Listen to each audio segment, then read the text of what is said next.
ፈርሶ በስብሶ መቅረትን ክርስቶስ ብቻ ነው ሊያደርገው። እግዚአብሔር አምላካችሁ ስለናንተ ይዋጋል፣ እናንተም ዝም ትላላችሁ።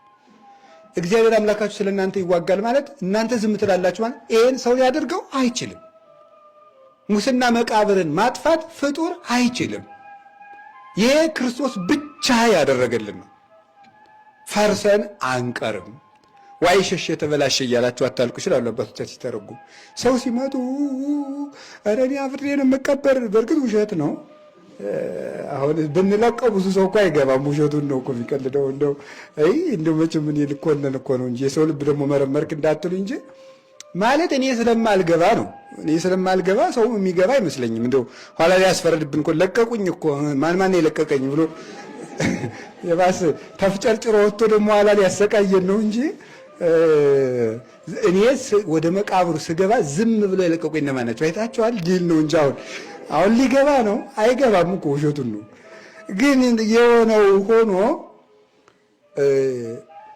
ምናልባት ወደ መቃብር ስትሄዱ ሽታ ሊኖር ይችላል፣ አላሳልፍ ልጅ ይችላል ለ3 ለ4 ቀን። ግን አይዟችሁ፣ ያ ምን መሰላችሁ? ታድሶ ወደ ክርስቶስ የሚነሳ ነው። ፈርሶ የሚቀር የለም። አውሬ ቢቆረጠው እንኳን ተለቅማ ትመጣለች፣ በክርስቶስ ደም ከብራለችና።